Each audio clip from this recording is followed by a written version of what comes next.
Hi, this is Paula Gloria with Farther Down the Rabbit Hole, and today is the Ides of March, and we're going to have Webster Tarpley joining us again, talking about the global warming frauds. Webster, this is such an astonishing topic, and it goes against of so much of what people have been hearing. Well, there is now a hysterical worldwide campaign which is sponsored by, let's say, the center and left of the worldwide financier oligarchy. There is some resistance to this coming from the right-wing oligarchs, ironically enough. But so generally speaking, it's the center-left oligarchs who are pushing it. The notion that the hysterical campaign that we have right now, I suppose, started in the first days of February with the release of the report of the Intergovernmental Panel on Climate Change under the aegis of the United Nations, which is simply, it is a congeries or collection of oligarchical governments from around the world making a pronouncement which is a political one, but of course scientifically unfounded and scientifically worthless. This IPCC, Summary for Policymakers, came out at that point, and that signaled the worldwide campaign. So all through February, all through March, we've had this hysterical campaign going on, and we're told that the scientific report, the IPCC science part, we've had the political statement, obviously political, not scientific. We're told that the scientific one, 1,600 pages, is going to come out in May. And we're also told, remember the Downing Street memorandum, that Yes. the facts and the intelligence are being fixed around the policy? Right. For Iraq? Well, this is the same thing. They have in their own introduction, they say changes in the scientific part could be made to ensure consistency with the summary for policymakers, meaning exactly the same thing. In other words, what they're doing is busily doctoring the scientific study to make it conform to the summary for policymakers. Wow. Let me say, first of all, that the background for this is, it is being pushed by a left-wing financier faction, radical ecologists. Of course, the greatest spokesman for this nonsense is Al Gore. Al Gore, right-wing Democrat, reactionary. Al Gore, the son of the racist Al Gore Sr., who voted against the Civil Rights Act. Al Gore, who voted in favor of the first Gulf War. Al Gore, who put Joe Lieberman, the warmonger and reactionary, within a heartbeat of the presidency, or at least tried to. Al Gore, who was himself the prime mover in the genocidal bombing campaign against Serbia in the spring of 1999. Ironically, Al Gore, I think I may be the only person whose research shows this fact, Al Gore, as part of the family that owned the Cripple Creek Coal Company, Al Gore actually owned Love Canal near Buffalo when the toxic waste situation at the Love Canal became a worldwide scandal. Wow. Al Gore, a close personal friend of Prince Charles of Britain. Prince Charles is the mentally unstable heir to the throne. Prince Charles is on record, he's on television if you want to find it, saying, I talk to my plants. I guess that's everybody's privilege, but then I talk to my plants and they answer me. And when you think that the plants answer, you're in serious trouble. And that's Al Gore's friend, Prince Charles. Prince Charles is obviously a representative of the pro-Nazi royal family of England. Remember, one of his immediate ancestors, King Edward VIII, was the Nazi king who had to be gotten rid of because of his close personal friendship with Hitler. This is the guy who was willing to be the regent in a Nazi occupation government of the British Isles, and on and on. Behind them, another figure, quite important, Sir Maurice Strong. It's written M-A-U-R-I-C-E. Let's call him Maurice, because that's what it's going to look like to most Americans. Maurice Strong is one of the dominant figures of the United Nations during the 1990s and into the current time. He's a Canadian. He's, of course, a British Empire operative through and through, and the odious oligarchical policies of the United Nations are largely due to somebody like Maurice Strong. Maurice Strong is the prime mover in the calling of the Rio the Rio Environmental UN Conference on Environmental and Development Conference, Rio de Janeiro, 1992. This is the origin of the Kyoto Protocol. It was, of course, a festival and orgy for bureaucrats, diplomats, NGOs, PALs, and so forth. And during the course of the proceedings, Strong said, we may get to the point where the only way of saving the world will be for industrial civilization to collapse. Now that, of course, is a genocide far bigger than Iraq. If you don't like 9/11, if you don't like the Iraq, I don't know how you can like this global warming hysteria, because what it aims at is indeed genocide on an even larger scale. These people are, of course, Malthusians. Let's talk about that in a minute. But if you destroy the industrial basis of existing civilization, you go from a population potential of 6 billion, 7 billion, what we have today, down to something below 1 billion. You may even get further down than that when things really get rolling. So these people are genocidalists. And of course, we have to realize London has not passed New York as the world center of finance. And there is in Britain, and in the British Empire in general, a faction made up of people like Prince Charles and Maurice Strong and so forth, who feel, and they have a certain plausibility to this, that the United States has committed national suicide by allowing the Bush regime and the prevalence of the neocon fascist madmen, and that the U.S. is now doomed. If you saw the movie V for Vendetta, you probably remember the scenario there has essentially civil war, famine, epidemics, and total social breakdown going on in the United States at a time when life in Britain is at least semi-normal, nowhere near as bad. A recent cover of the London Economist at the beginning of February talked about the fact that the British had never had it so good, at least from the point of view of the financiers, and that the British imperial past makes them beneficiaries of the globalization of the present time. And another part of it is when the U.S. dollar goes down, the British pound, they imagine that they will still be standing with the pound and that they will survive the collapse of the United States. They had expected this to happen in the late 18th century, but if it happens today, they're happy to be the beneficiaries. So that's pretty much the faction that's doing this. I would just add from my own experience, there are two problems here.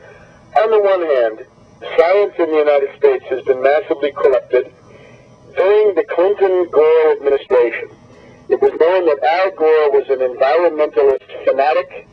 He was a monomaniac. He wanted, at that time, he was more interested in the ozone hole than in global warming. But if you whacked Al Gore on any key environmental issue, you would be fired. You would be reinvented, as he had it at the time, right? Reinventing government. So Al Gore essentially purged all competent and courageous scientists from the entire U.S. government science establishment during the 1990s. The other side of it is you've got Eurocrats, the European Central Bank crowd.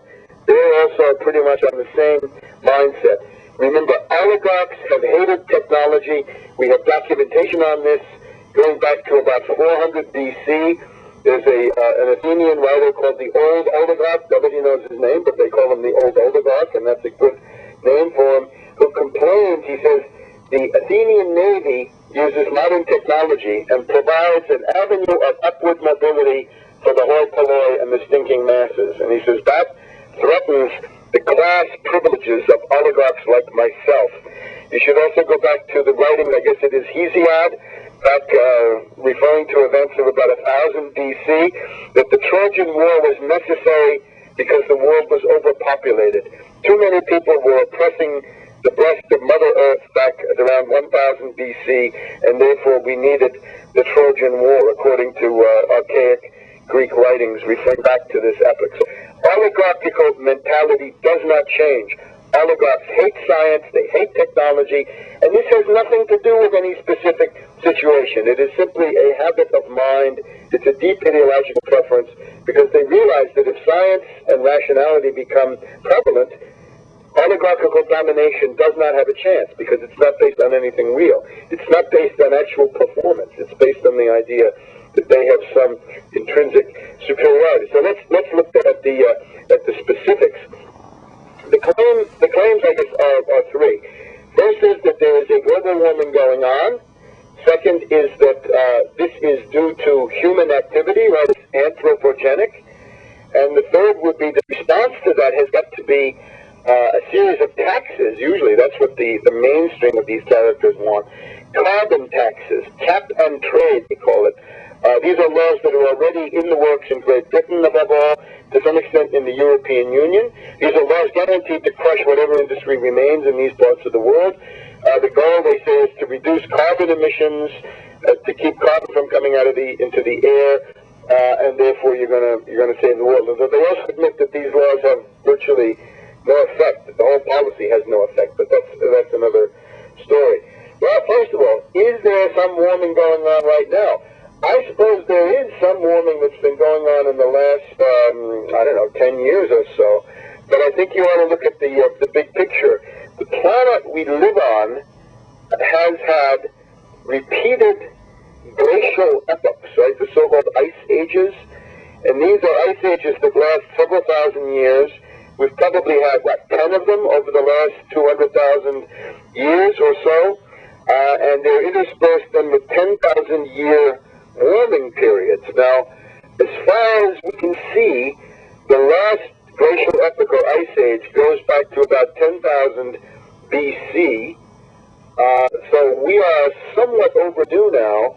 If we say the world came out of this ice age at about 9,000 BC, we're maybe a 1,000 years overdue for the beginning of another ice age. And what we can observe is that the temperature in the world was significantly warmer, at least as far as we can see in Europe and the Atlantic world. We had a medieval warming period that went on for several hundred years, and it tended to end around, let's say, 1300. And that we then had a time sometimes referred to as a little ice age, brief cooling period, that lasted from about, 1500 to 1800 or thereabouts. And these temperature differentials are bigger than the ones that are being talked about today.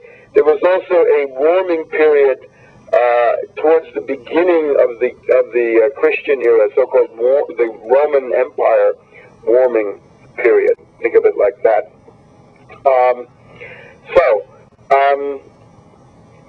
These are things that go on. Now, what causes them? Part of it has got to do with peculiarities of the Earth's orbit. Part of it has to do with solar activity, the ups and downs, the plus and minus 0.1% of solar activity.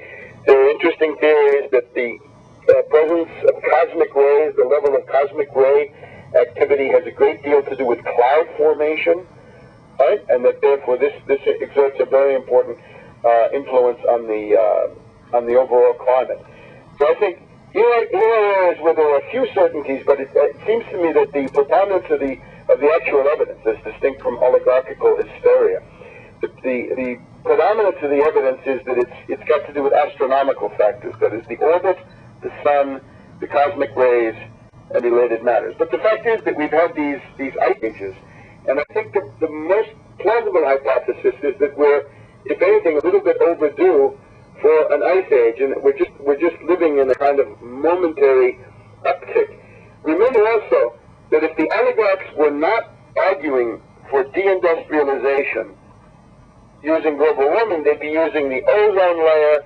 Remember, they started with the population bomb with Paul Ehrlich. It turns out there is no population bomb. The world population is beginning to level off and is about to go negative, and is already negative in large parts of the world, in Japan, in Western Europe, and so forth. Would be negative in the United States without lots of immigration. So you got that. Then they had the ozone layer. And remember, sometimes they even argued that we were going into a freezing period. There's a famous cover from one of the news magazines in the 1970s. I guess it's Time or Newsweek that actually announces that fact. So a lot of these scientists who do this, unfortunately, are simply mercenary scientists brought up by powerful oligarchical foundations. Notice, Madame Teresa Heinz Kerry, the consort of John Kerry of Skull and Bones, who wanted to be president of the United States. Madame Teresa Heinz Kerry, who comes from a Portuguese fascist family from Africa, colons of fascist sympathy. Now the dominant person there at the Heinz Foundation and a series of other foundations. She's one of the people who joined with Maurice Strong to make the Rio hysteria of 1992 a possibility. But I think we can say, first of all, the idea that we're in some cataclysmic global warming is simply wrong. You can see that there is a diminution of the ice pack at the North Pole, but in compensation there seems to be an increase in the ice pack at the South Pole. There is no catastrophic rise in water levels worldwide, and they've even had to admit that. And therefore, the entire hypothesis is in big trouble. Now let's rush on to the second one. Is this a product of human activity? I guess I've already mixed that in. I don't think that it is, and I think there is no proof of this. Now let's try to refute the main thing that the pro global warming forces allege. They say, we have bored holes into the ice pack in various places, and we can go back through the various yearly strata of ice and snow, and we can show that in the past, as we go deeper and deeper, we get ice cores that are older and older, and we analyze what's in them. We find that there's less and less CO2 as you go deeper and deeper and deeper. Well, the problem with that is two things. One is that when you freeze a gas like CO2 in ice, you don't trap it forever. You trap some of it for a while. And the older the ice is, the more likely it is that various gases that have been trapped in the ice have then escaped. Remember, there is some warming and cooling. There are tectonic effects, right? The Earth moves over hundreds and hundreds of years. There are shifts, there are breaks, there are all kinds of trauma going on under there. And generally speaking, there's a tendency for the ice to release parts of the gas that they have. So the affirmative argument that they have does not hold water, or better yet, it does not trap gas in the permanent way that they claim. What we do have, and this is summed up in the work of a guy called Ernst-Georg Beck, Ernst-Georg Beck. Ernst-Georg Beck teaches in Germany, I believe, at the Marianschule, and what he has done is say, look here, we had, wonderful German chemists and chemists all over the world in the 19th century, and those guys took precise measurements of CO2 in the air. These people were chemists who were curious about the world around them. They took these measurements, and if we look in the 19th century scientific literature, we find all kinds of people who were measuring precisely, within 1, 2, 3% at most, the amount of CO2 in the air.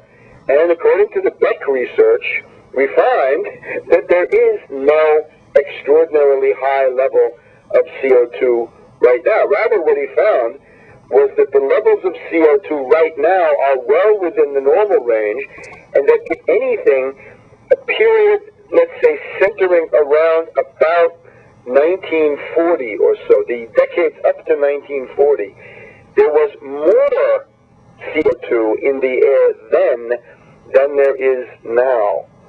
So remember, CO2 comes from the Earth's crust, it comes from photosynthesis in plants, and it is thought that these sources of CO2 outweigh the human production of CO2. Anyway, CO2 is not bad. CO2 is needed. The plants need it. it's not the plants, but it's a normal constituent, and there's no suggestion that the CO2 right now is anything detrimental in itself. It's this global warming effect that they attempt to allege. But anyway, the basic idea is that the levels of CO2 right now are lower than they were at various times in the 20th century.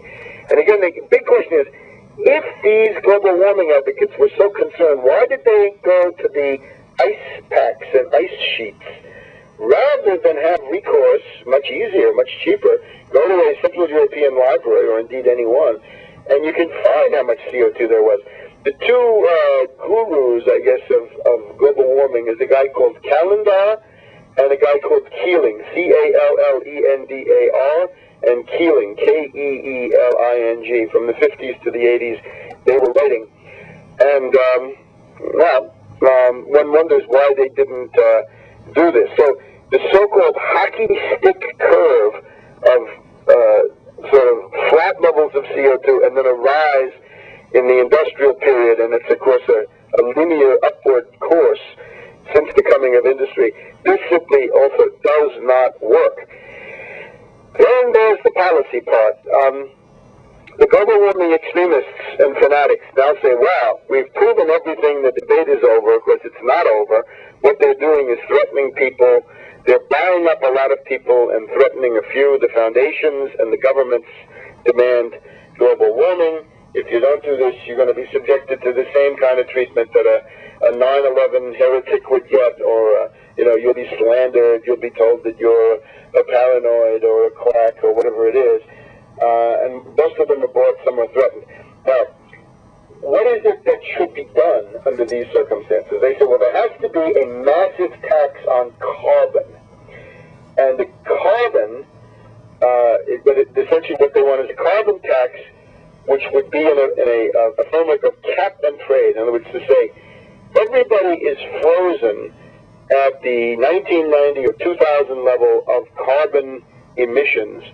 And if you want to emit more, then you have got to buy somebody else's emission rights. And with this, they will create a speculative market, completely parasitical, because producing nothing. And there are already companies that offer carbon offsets to those who are obsessed with global warming. That is, they'll say, well, if you bought a 2-cycle engine for your lawnmower and you're emitting all that carbon, then you can pay $1,000 to a company that promises to take an equivalent amount out of the air. The problem is most of these companies seem to be scams.